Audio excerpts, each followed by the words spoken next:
Hi everyone. I tried to go live and that didn't really work out because I started just rambling and getting nervous because I don't know. Apparently, every time the camera goes on and it's live, the pressure starts to kind of mount up because you're kind of just vulnerable and you're exposed to whatever words come out of your mouth. But I wanted to kind of unpack what's currently going on in the world, and not the doom and gloom, not the radicals that are fucking it up for us all post 2020, but focusing on something that's very interesting and something that I kind of really hold dear to my heart, and that's the psychedelic renaissance.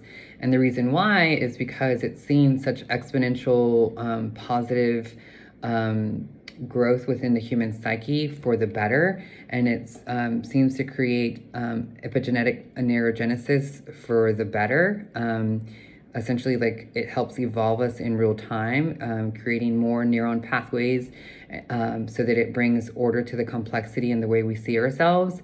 And the reason why I'm bringing this up is because for so many years within our modern history, psychedelics were always poised as this like taboo or this bad thing or this thing where, you could potentially go mad or go crazy. And that's the way I always understood psychedelics or, acid or mushrooms. It was just like this weird concept that I never really wanted to kind of, go into. And, and then recently I started to kind of explore it. My ex kind of illuminated me into the whole cannabis world, because he was actually a guest writer for this magazine called Connoisseur. And so he would constantly do research. And this was like years ago. And we're no longer together. But since then, like, he kind of like awoke something in me. And I didn't know that I actually have a family history with psychedelics. And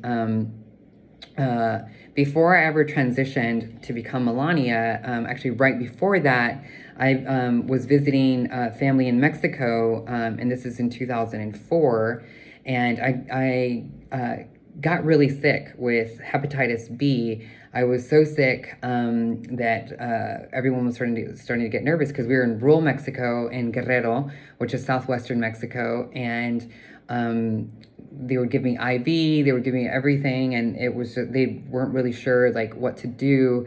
And then as a last resort, they asked my great uncle, which lives right across from my grandmother, and he is her brother, to kind of do a limpia, which means a cleansing, and it's what medicine people do, or like, shamans or, witch doctors or whatever. And mind you, I'm an American kid at that time, so I was just like, oh, what the fuck are they doing? Like, oh my God, like, this is it, I'm gonna die. And he is like burning his sage and doing some kind of chant or whatever, and I'm lying in bed, mind you, I have jaundice, like my eyes are neon yellow. I haven't been going to the bathroom for days. I have no appetite. I'm withering away. I'm super skinny. And so I feel like he's reading me my last rites, and he gives me something to eat, and I didn't know what it was. And, 45 minutes to an hour later, all of a sudden, and I'm like 22 at the time, and I'm feeling all weird, and I'm like, what the hell's going on? Am I gonna die? And it's interesting how whenever we're all stuck in this like dark place, we end up praying to whatever divine being will listen to us. And for me, it was God, the Virgin Mary, whatever. I didn't know. Like, I was just like, listen, I don't know if you're out there, if you're listening to me, but if you are, like, I promise that if I get out of this alive, I'm totally going to start my transition, and I don't want to die like a boy. And there's a reason why I'm all telling all this, because I think that life is very unique, and life always comes full circle and infuses meaning to our experiences. And so anyway, after the experience of whatever my great uncle had given me, like, a few hours later, and he had like massaged my stomach and, like, just left me alone. And a few hours later, I kind of like, after I was sobering up essentially from the experience, like, I come out and I'm immediately hungry. I asked my mom to fix me something to eat, and I slowly started to kind of start my, pathway or road to recovery. And it was like that instant. And I thought it was just very fascinating. I was like, oh, I chalked it up as like, oh, I probably just sweated it out or something. I don't know. Like, but I had been going to doctors previously for like a couple of weeks, and I just progressively was getting worse until that moment. Well, fast forward, that was 2004 to 2019 or 2018, the end of 2018, something like that. Um, I had wanted to explore, the healing properties of mushrooms. And so I consulted with a few different people, did countless research for like at least a year and a half up until that point. And I had been a Paul Stamets fan, and Paul Stamets is one of the leading mycologists in the country. And he had just I really did a lot of research, and finally, within a controlled setting, decided to kind of embark on a full hero's dose, which is about 5 grams of mushrooms. And literally during that experience, my whole life came full circle, and realized that my great uncle had given me mushrooms. And since then, I've been on this journey of, microdosing, and kind of like really starting to kind of unpack, this whole psychedelic experience. And since then, like, we all know that there's this new coined phrase called the psychedelic renaissance. And it's all great. And like, I think there are over 40 universities around the country, if not around the world. I think around the world it may be more, but that are doing case studies on the exponential like healing properties behind psychedelics, because drugs just have not been able to help this other epidemic that we have of depression and anxiety. And I think the reason why is because we're in an information era, and we're constantly being, like our bodies are, run on sensory input. And so when we're constantly being overstimulated on information, like our phones, our computers, like our social atmospheres, our poor, like outdated hardware, which are our brains, aren't able to keep up. So, what psychedelics end up doing is it creates more neuron pathways to bring order to the complexity of the information that we experience.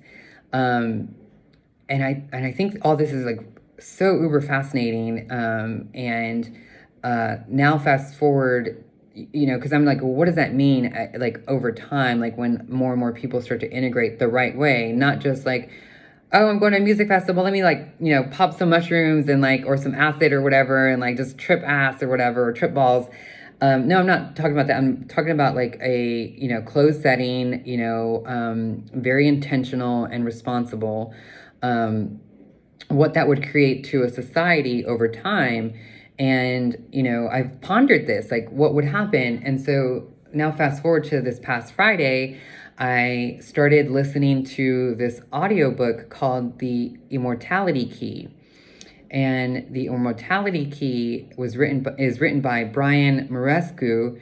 And Brian, like I'm only on chapter 12, but I'm so like inspired and kind of like really impassioned and wanting to kind of, share like what I'm experiencing currently. Because, I've, been dabbling in like, the mystical experiences, which is like a hero's dose, 5 to 7 grams of mushrooms in a controlled setting, and then microdosing to kind of help with anxiety and also everything that's been going on in the world,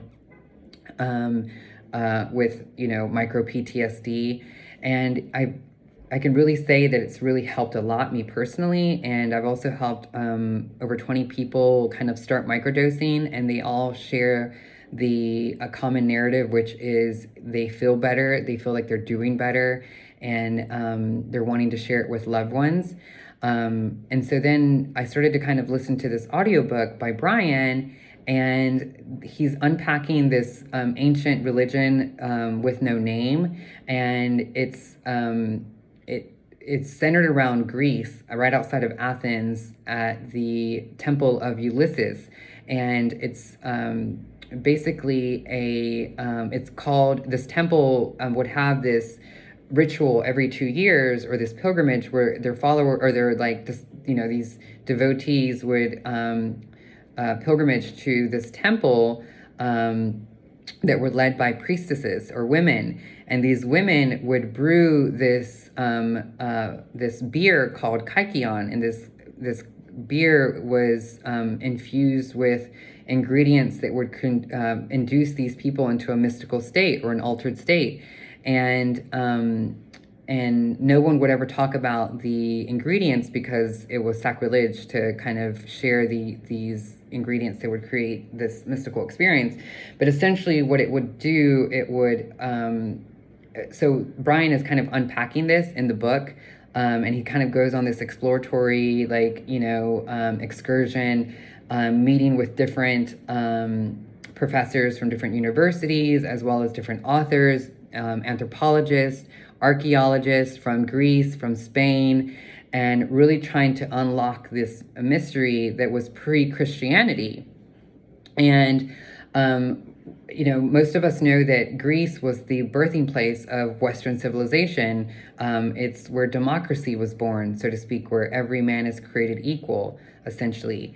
And because this was a more matriarchal spirituality, some men felt like they were, kind of left out, and they didn't like that it was only available, this experience was only available every 2 years. And so they took it upon themselves to kind of formulate their own cult, which essentially came to be Christianity. And Christianity is more patriarchal and more male-based, where women had no role in the religion, which is so fascinating if you really think about it.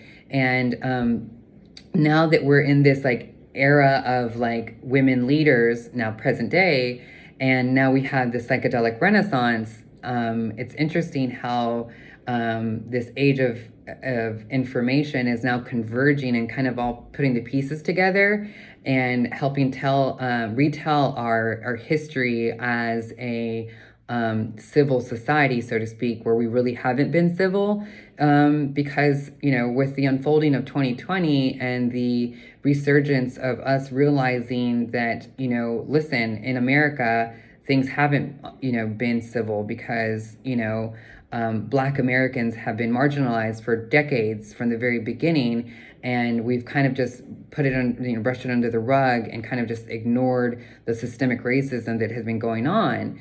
And, and if you kind of unpack different laws and different counterintuitive concepts that were used to, really marginalize people, has all been Christian based. And now I know that they're going to be Christian friends that are like, well, no, I love everyone and my Christianity is inclusive and da-da-da. Okay, I'm not focusing on that. I'm focusing on the Orthodox Christian based vernacular and rhetoric that has been at the helm of our government, and of our leaders, and the way we have been evolving, or have been as a society.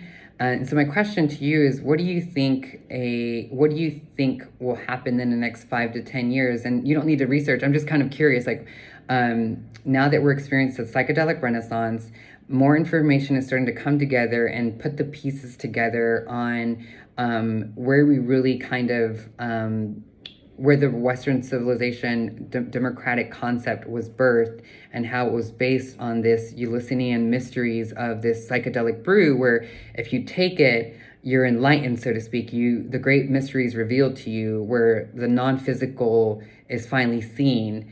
And if I can kind of share my own personal experience on how I feel psychedelics kind of help close the gap between me and the ecology of the cosmos or of the universe. And I will give the example of brain coupling. So, brain coupling is a real scientific concept, and it's basically whenever you're having a shared experience with someone, for example, like a first date or like a best friend or like a family member, when you're engaged in a long conversation for like hours and it seems like only a few minutes.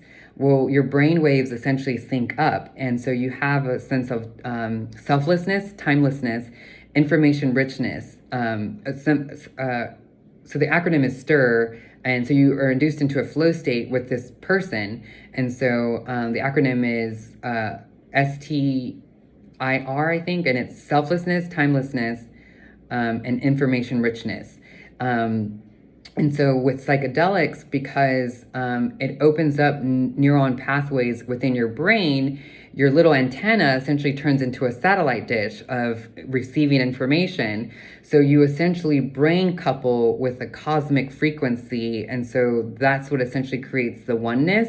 And so I think that the more people responsibly experience this, they can kind of let go of the orthodoxy behind organized religion and more start to kind of live in orthopracty, meaning experience is king. So instead of being told what it's like, you get to experience really what it's like to be one with God or the universe.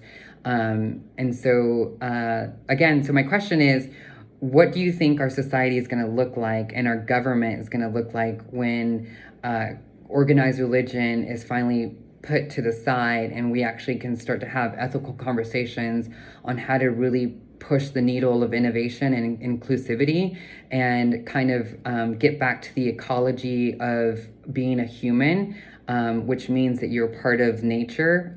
Because right now, this organized religion-based government that is also coupled with capitalism hasn't really been working well. And so we all know about global warming. And so these are my thoughts, and I'm just kind of curious as to what you think about all that. I know this is a long video, but yeah, share in the comments what you think a world more focused on orthopracty, meaning like experiencing things for yourself when it comes to your spirituality instead of being told, and how we can maybe push the needle of innovation forward and inclusivity and finally start to be responsible humans.